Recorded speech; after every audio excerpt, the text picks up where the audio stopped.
안녕하십니까. 스태프의 박기범입니다. 오늘 전체 제목이 기술혁신과 일자리인데 이제 저는 뭐 일자리에 직접 관련된 문제라기보다는 일자리 이제 주로 그 일자리에 관련된다면 공급에 관련해서 특히 이제 박사 인력의 공급에 대해서 이제 중심으로 말씀을 드리고자 합니다. 이공계 박사 인력의 어떤 공급에는 이제 R&D가 굉장히 큰 역할을 미치는데 이제 그거 관련해서 대학 R&D의 문제를 살펴보도록 하겠습니다. 적정 규모라는 약간은 도발적인 말을 썼습니다만 뭐죠, 오늘 우리 대학의 적정 규모는 얼마다 뭐 이런 이야기를 하는 것은 아니고요. 이제 대학의 R&D라는 규모를 어떻게 볼 것인가라는 이제 문제 제기라고 생각하시면 될 것 같습니다. 여러 가지 이제 이공계와 관련된 기사들 그냥 뭐 몇 개를 그냥 긁어와 봤습니다. 그러니까 뭐 서울대 석박사 과정이 뭐 이렇다, 4차 산업혁명 누가 있거나 지방 공대는 이미 초퇴화, 이것은 이제 올해의 기사입니다. 이런 문제들 아마 언론이나 이런 인력 관련해서 이제 뭐 낯설지 않은 기사일 거라고 생각을 합니다. 근데 이건 좀 몇 년이 지난 기사인데 뭐 다 이것도 역시 약간의 식상한 느낌이 있습니다만 이제 벤츠 타고 온 의사동생, 이공계는 지하철, 물리학 박사들이 지원, 굉장히 이제 박사들의 어떤 노동 경력이 안 좋다라는 이야기를 한 건데 과연 이제 몇 년 전에 비해서 그럼 지금은 어떤가? 그와 또 비슷한 시기에 이제 이런 기사도 있죠. 한국의 이공계 박사 턱없이 적다. 그러면 이제 뭔가 모순이 생기는 거죠. 박사가 턱없이 적은 나라에서 왜 홀대를 받고 환경 미화를 할까라는 이제 의문이 생길 수가 있습니다. 이제 이런 박사 문제에 대해서 이제 생각을 한번 해보는데 이게 또 하나 이제 중요한 것이 작년에 보면 이제 기초연구 지원 확대를 위한 청원에서 이제 1,300명, 최종적으로 한 1,500명 이상이 서명을 했어. 그 결과로 이제 연구자 주도 기초연구 예산의 유배 확대라고 됐습니다. 이제 이것이 의미하는 바는 뭐 직접적으로는 사업으로 치면은 연구재단의 이제 기초연구 사업이 해당되는데 지금 대략 1.2 몇 조 규모에서 문재인 정부 임기까지 2.5조로 늘리겠다라는 것이 이제 국정 과제로 박혀 있는 것입니다. 그럼 이것이 이제 느는데 과연 이게 느는다는 것이 좋은 일이냐? 그러니까 R&D, 특히 대학의 기초 R&D가 느는 것이 무조건 좋은 일인가라는 것을 한번 생각해 보자는 것입니다. 이 계획에 의하면 이제 현재 이공계 전임 교원의 수혜율은, 그러니까 이 수혜율은 개인 기초 사업의 수혜율입니다. 전체 과제가 아니라, 그러니까 개인 기초를 하시는 분이 개인 뭐 집단까지 포함해서, 그러니까 그 연구재단 기초 연구를 하시는 분이 22.6%에서 50%까지 올리겠다라는 것이 이제 어떤 국정 과제의 내용입니다. 근데 미국 바이오 분야의 어떤 사례를 보면 이런 지적을 하고 있죠. 이제 연구비를 늘려줬더니 박사가 늘더라. 박사가 늘더니 경쟁이 치열해지고 수급이 불안해지고 연구비를 따는 그 경쟁이 굉장히 치열해지더라. 그래서 그 요구에서 연구비를 확대를 시켜줬더니 다시 그 연구비 확대해서 박사가 늘더라. 이런 악순환을 이야기를 하고 있습니다.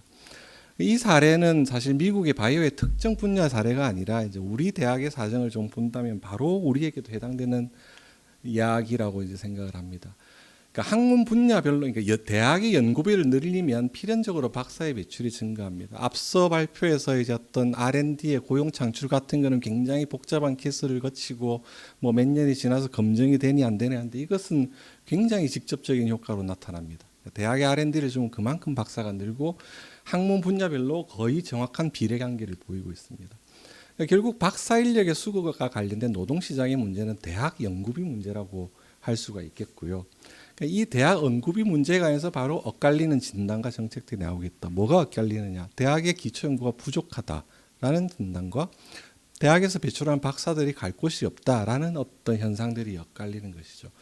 그래서 저는 사실 이 기초연구 예산의 확대가 기초를 어떻게 늘릴까의 문제가 아니라 대학 R&D 전체를 봐야 된다라고 생각을 합니다. 이 대학 R&D는 물론 기초연구와 다르고 당연히 기초과학과도 다른 개념이고요. 그래서 저는 뒤에 말씀드리겠습니다. 기초연구를 늘려주는 것은 대학 R&D 전체에 영향을 미친다라는 것이 이제 제가 주장하고 싶은 바입니다. 그래서 이제 우선 우리 대학 R&D의 어떤 현황과 문제점, 뭐 우리 대학 R&D에 대해서 어떤 이야기가 되는가를 좀 약간 디테일하게 짚어보고 이제 제가 그 생각하는 어떤 대학 R&D 규모에 대한 얘기를 하고 신규 박사 인력의 진로를 간략하게 살펴보도록 하겠습니다. 대학 R&D에 대해서는 굉장히 뭐 이렇게 다양하게 얘기했는데 주체별로 좀 나뉘는 경향이 있습니다. 연구자들, 그러니까 대학 교수들이죠. 그러니까 이분들이 대학 R&D에서 하는 이야기들은 주로 기초과학이 솔대되고 있다. 바탕업 과제가 부족하다. 연구의 자율성이 부족하다. 이런 이야기들이 이제 뭐 되고, 지역 대학이나 소외 학문 분야는 위기다. 그다음에 이제 관리 측면에서는 지나친 성과 압박, 이것이 이제 그 어떤 창의적 성과를 이끌어내지 못한다라는 이야기를 하고 있는데, 이제 지금의 문재인 정부는 이제 이것을 2배 늘려주겠다고 했지만, 이제 그 이전까지는 사실 보면 정부에서는 대학 R&D에서는 굉장히 가장 큰 키워드는 투자 대비 효율성입니다.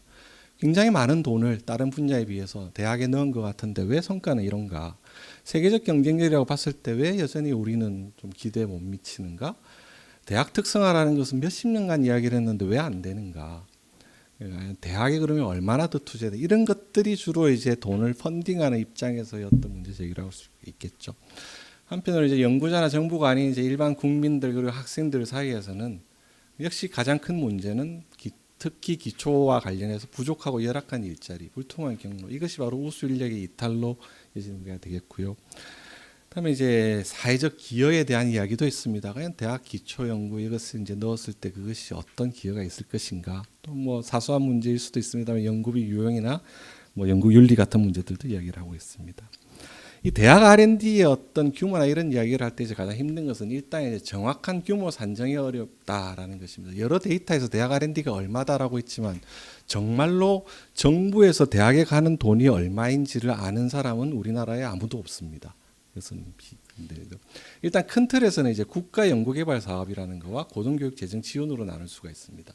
여기 데이터는 이제 NTIS라고 부르는 거기에서 이제 과제들 거의 다 기록이 되는데, 국가 연구개발 사업은 이제 정부가 뭐 19조 이렇게 들여서 한다는 그거죠. 거기에서는 이제 중요 주체가 대학 출연형 기업이고 대학은 한 파트입니다.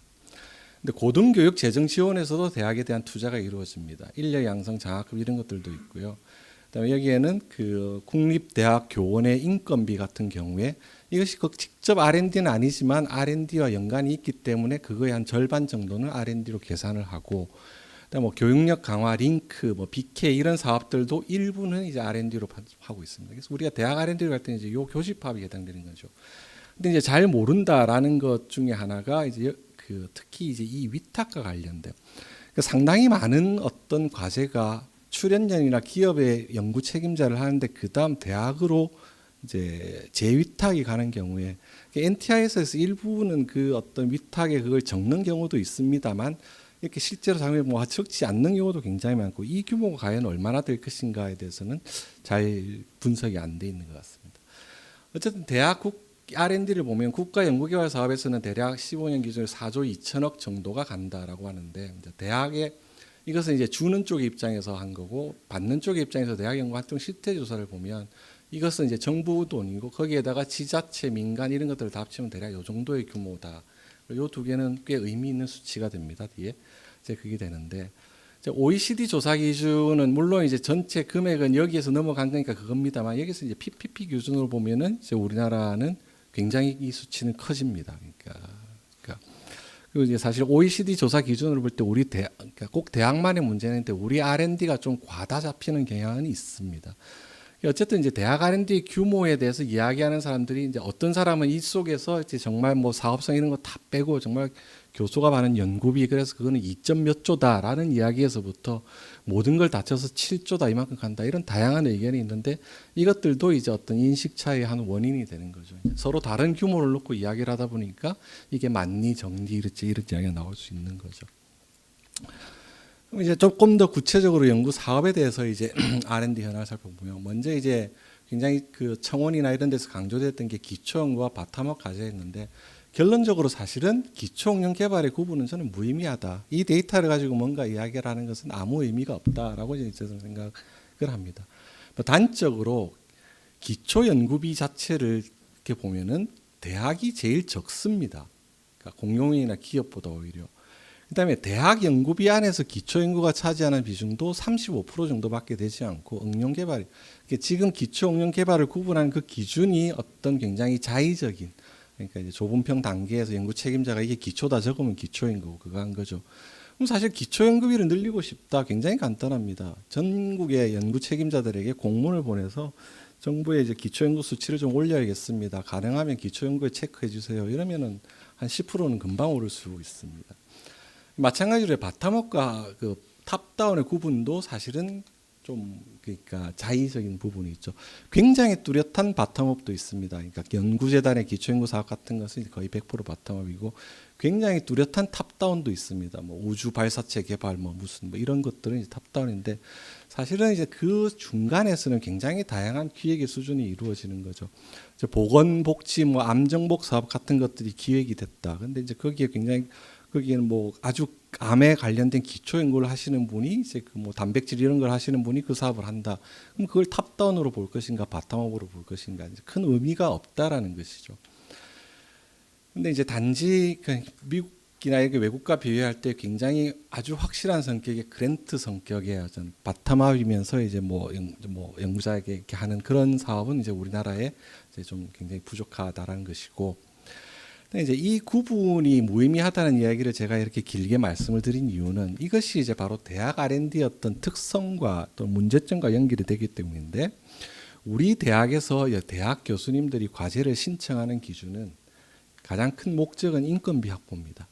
그러니까 내가 운영하는 연구실에 대학원생이 몇 명이 쓰고 이 사람들의 인건비를 주고 그다음에 기본적인 장비를 갖추고 하면은 어느 정도의 예산이 필요하다. 그 수요가 먼저 정해지면 그다음 내가 하기에 가장 편한 사업이 무엇인가? 그것이 이제 연구재단의 기초 사업입니다. 가장 뭐 자율성의 여지가 높다 할까? 반대로 얘기하면 간섭의 여지가 적다고 할까?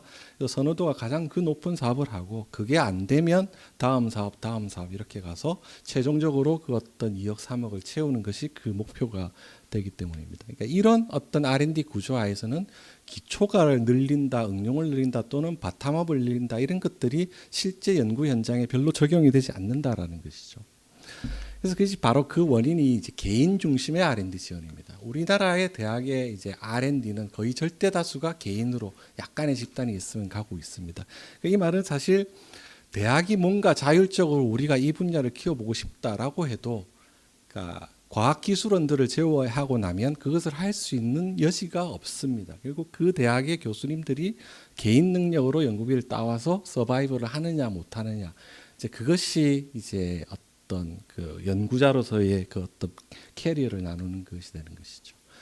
그래서 이런 사업의 어떤 구조가 이제 대학의 핵이라고 본 것이고, 그래서 실제로 논문 특허 기술직에 보면 만약에 기초 응용 개발이라는 것이 우리 대학에서 의미가 있으면 이 사업에 따라서 성과가 달라져야 할 것입니다. 기초가 논문이 좀 많고 뭐 개발이 기술 이전이 많고 이런 관계 있었죠. 그런데 사업별 단위에서 나눠서 성과를 해보면 그런 사업 간의 특성보다는 그냥 이 성과는 대학의 특성에 그냥 더 좌우게 됩니다. 쉽게 말하면 그냥 연구를 잘한다고 우리가 아는 대학은 논문부터 기술 이전까지가 다 잘하고 연구비가 적은 대학은 논문 다 나쁘다 이렇게 되는 것이죠.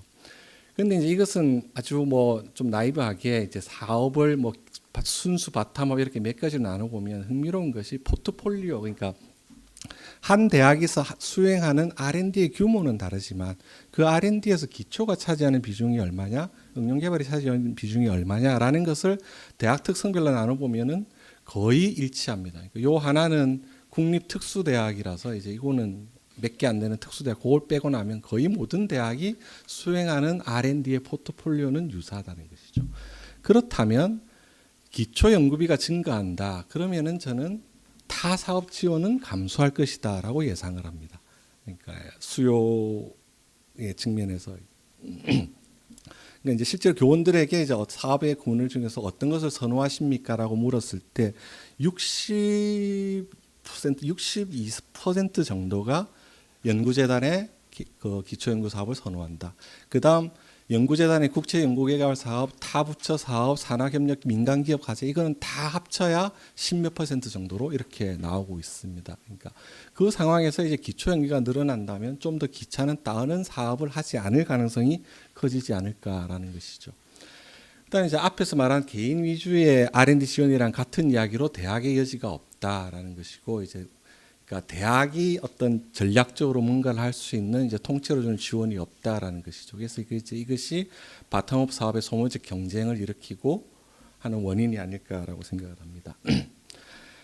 이제 대학 R&D의 어떤 자체의 문제가 이제 아까 이제 박사 인력과 중요한 연관이 있다고 말씀을 드렸습니다. 이제 우리나라 이공계 박사 인력 노동 시장의 특성을 이제 살펴보면 일단 굉장히 2000년대 이후에 빠르게 늘었다라는 것이 굉장히 중요한 특성입니다. 수요와 공급을 맞추고 조정 이것이 아니라 절대 규모가 우리나라 고등교육 진학률이 높다는 이야기는 들으셨을 텐데 2000년에서 2011년까지 학부의 수는 별로 안 늘었는데 박사는 거의 2배 가깝게 늘었습니다. 10몇 년 동안에.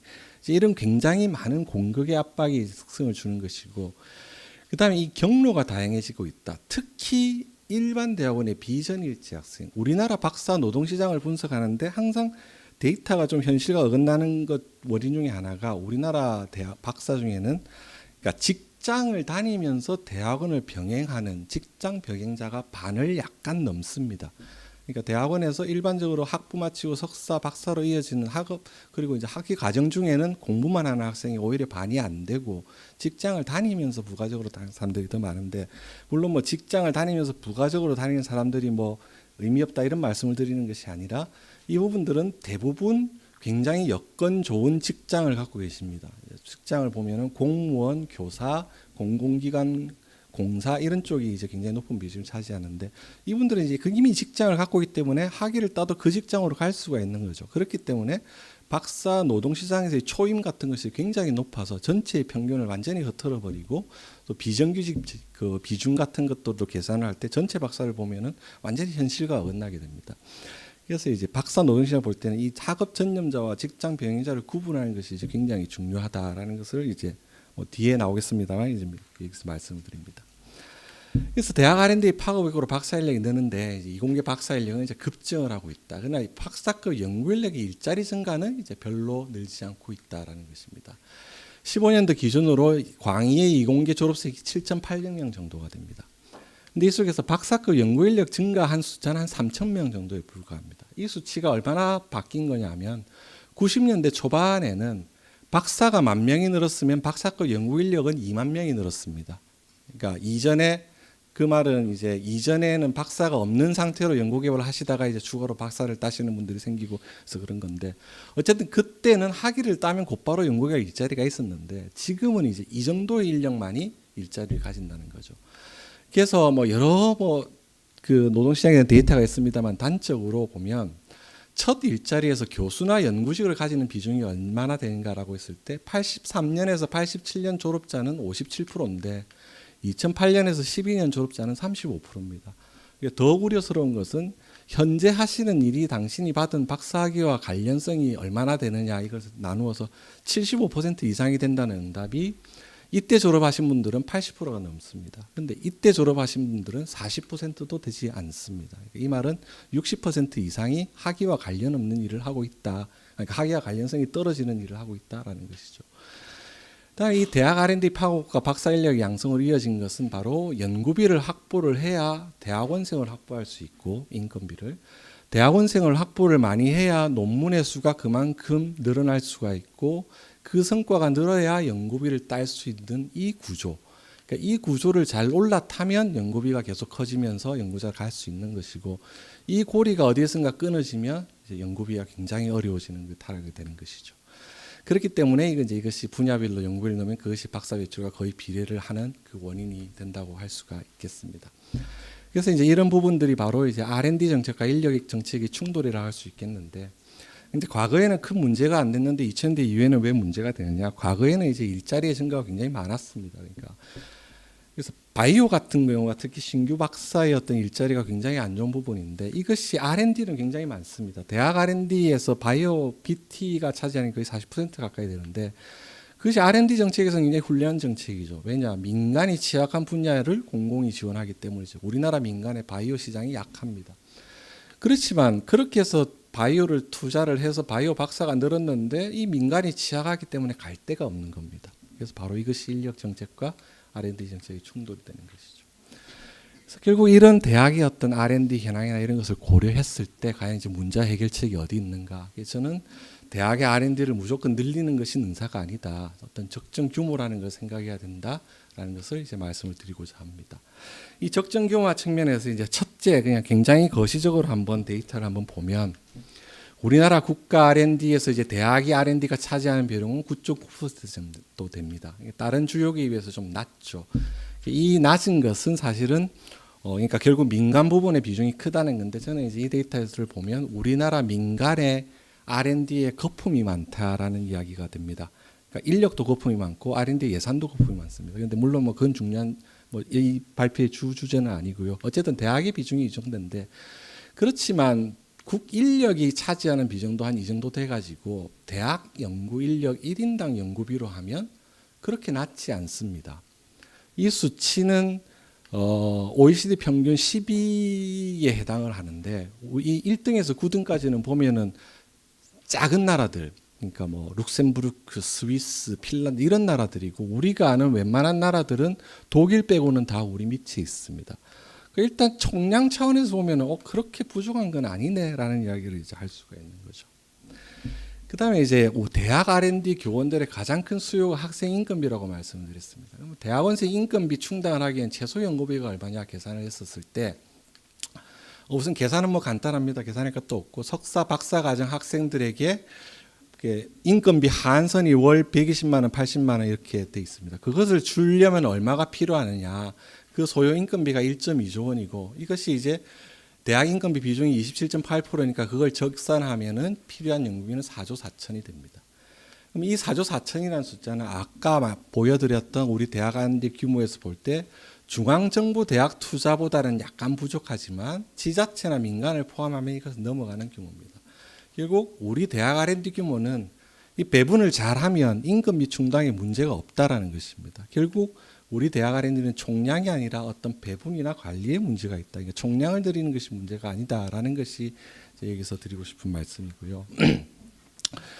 또 하나 이제 우리 신규 박사 인력의 전략 안에서 저는 대학별 이제 역할이라는 것이 굉장히 중요하다고 생각을 합니다. 작년 기준으로 1,000명 이상이라도 박사를 배출한 대학은 165개입니다.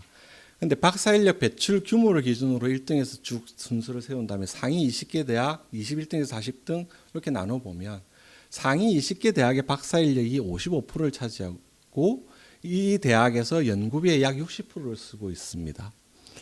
근데 하위 125개 대학에서는 박사 인력이 4분의 1쯤이 나오는데 연구비는 한 20% 정도인데 교원의 수는 여기가 한 50% 정도가 됩니다. 그러니까 결국 교원의 연구비 수요를 늘리겠다 어떤 그 목표를 했을 때 그 효과가 어디에서 나타날 것인가? 위의 대학들보다는 밑의 대학에서 훨씬 크게 나타날 것이다라는 것입니다. 사실 상위 대학들은 연구비가 그렇게 부족하다, 그러니까 개인마다의 편차는 대학 전체로 볼 때 어떤 요금 문제는 아닌데 기초연구 사업 이런 것을 늘릴 경우에 수혜율은 여기에서 훨씬 늘어날 것이고 그렇다면 박사 인력은 더 증가할 것이다. 그래서 뭐 간단한 거죠. 특히 최근에 대학생들, 학부 졸업자들의 취업 위기를 생각하면 요즘 이제 웬만한 대학에서도 학부를 졸업하고 취업하는 굉장히 힘든데 이 취업이 힘든 상황에서 그래도 대학원을 가면 인건비가 가능하고 뭐 얼마는 준다더라 뭐 한 몇 년간 이렇게 하면 학위도 받을 수 있다라고 했을 때 그것이 대학원으로 수요를 끌어들이는 효과는 꽤 있을 거라는 것이 이제 저의 전망입니다. 그래서 저는 연구개발 정책이 아니라 과학기술 인력 정책에서 본다면 현재 대학의 순수 기초 R&D는 오히려 과도한 수준이 아닌가라는 생각이고 오히려 기초 연구 사업보다는 기업의 정말 수요를 받아들여서 산학 연계 R&D나 교육 역량 강화 사업의 비중 확대가 더 시급한 문제가 아닌가라는 것이 제 그겁니다. 더 이 데이터를 이제 마지막으로 말씀드리고 정리를 하겠습니다. 작년에 졸업한 박사들을 저희 대상으로 이제 대학의 유형을 이제 몇 가지 나눠봤습니다. 뭐 표현이 조금 좀 뭐 마음에 안 드실 수도 있는데 어쨌든 뭐 굉장히 여건이 다른 몇 개의 대학을 우수 연구 중심 대학이라고 하고 그다음에 이제 아시는 거점 국립대학들이 지역별로 있는 대학, 그 외 기타 국립대학, 그다음에 대형 사립대학과 이제 중소를 나눴는데 이제 대형의 기준은 박사 배출을 반 이상 차지하는 그 대학 순서로 했을 때, 자, 첫 번째 신규 박사의 평균 연령을 보면은 이 대학 둘을 제외하고 나머지는 40대가 넘어가고 있습니다. 신규 박사의 평균 연령이 40대가 넘는다는 말은 결국 직장 병행자들이 상당히 큰 비중을 차지한다는 것이죠. 공학 및 자연과학으로 환정했을 때 학위 전념자의 비중이 여기는 90%, 여기는 73%인데 비해서 이런 비율을 차지하고 있습니다. 이미 지역 거점 국립대만 하더라도 이공학 분야에서 대학원이 그냥 순수하게 학업을 학생만으로는 반밖에 채우지 못한다라는 이야기가 됩니다.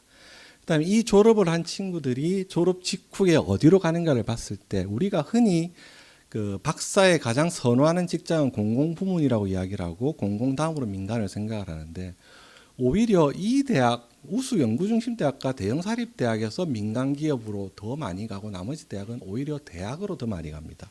근데 이 대학으로 가는 자리는 바로 포닥입니다. 비정규직 어떤 일자리가 아니라. 그러니까 대학에 상당히 늘어난 연구비가 포닥의 고용의 여력을 만들어줬고 여기에 졸업한 친구들이 대학의 포닥으로 하는 것이죠. 근데 대학의 비정규직이 언제까지나 거기 있을 수는 없고 결국은 몇 년 후에 어떤 경력의 진열을 보면 결국 민간 기업으로 갈 수밖에 없습니다. 그것은 그걸 하다가 그렇다면 저는 이렇게 대학으로 가는 이것이 어떻게 보면 이 박사들의 경력에 오히려 낭비가 아닐까. 대학의 비정규직으로 보내는 것이 아니라 대학에서 좀 더 산학 연계형이나 실용적인 교육해서 기업으로 좀 더 빨리 보내는 것이 우리의 어떤 그거에 더 바람직한 그 효율적인 전략이 아닐까라고 생각을 합니다. 그래서 이제 대학 유형에 따라서 굉장히 큰 차이가 벌어졌다라는 것이고, 그래서 저는 이제 그동안 연구 중심 대학이라는 이야기를 할 때 항상 교원의 연구 역량을 중심으로 대학을 구분했습니다.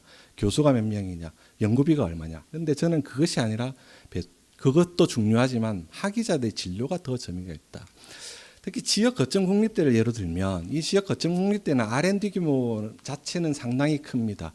각 지자체별로 지역 R&D의 규모가 상당히 크고요. 그다음에 지역 대학 육성적 체계에서 어떤 그 보호를 받는 부분이 있습니다. 그다음에 지역의 거점 대학으로서의 어떤 후광 효과도 노리고 있기 때문에 연구의 규모는 상당히 크지만 보시다시피 대학원 학생들의 어떤 교육의 측면에서는 그 연구비와 역량과는 차이가 난다라는 것이죠. 그래서 저는 연구 역량과 교육 역량의 불일치다 이렇게 표현을 하고 싶습니다. 그랬을 때 이제 마지막 결론으로 과연 이제 정부가 2조의 그 어떤 개인 연구를 2배로 늘리겠다. 그럼 어떻게 할 것인가? 그래서 저는 첫째, 재원의 추가 투입을 해서 대학 R&D를 늘리는 것은 곤란하다. 기초를 늘리게 되면 타 R&D 사업, 국책 연구개발이나 타 부처 사업이나 산학협력 R&D의 수요가 줄어들 것이다. 라는 것이고 박사 노동 시장을 악화할 것이다라는 것입니다. 타 부처 기초 원천 사업을 이제 좀 과기정 통로로 모은다라는 것도 국정과정일 수 있는데 이제 그것도 좋은 방안이긴 하지만 그러려면 사실 우리 전체 R&D를 뜯어놓고 이것을 다시 재조정하는 상당히 방대한 작업이 필요합니다. 근데 그것도 뭐 생각할 수 있는 방안에 생각을 하고요. 근데 또 한 가지에 대한 일몰 대상 사업이 이제 19년도 2.7조 이 정도의 규모에 있습니다. 그래서 저는 일몰 대상 사업들을 검토를 통해서 이쪽을 통해서 재원을 확보하는 것이 좋은 대안이 아닐까라고 생각을 합니다. 그다음에 이제 기초연구 사업을 늘리는 데 있어서 이것을 뭐 과제를 수를 2배로 늘리거나 또는 금액을 2배로 늘리거나 이런 것은 이제 그게 아니고 포트폴리오가 필요한데 저는 이제 결론적으로 수혜율 50% 목표는 지나치게 높다. 우리 대학 R&D에서 교원이 50%에 기여하는 것은 높다라고 생각을 하고.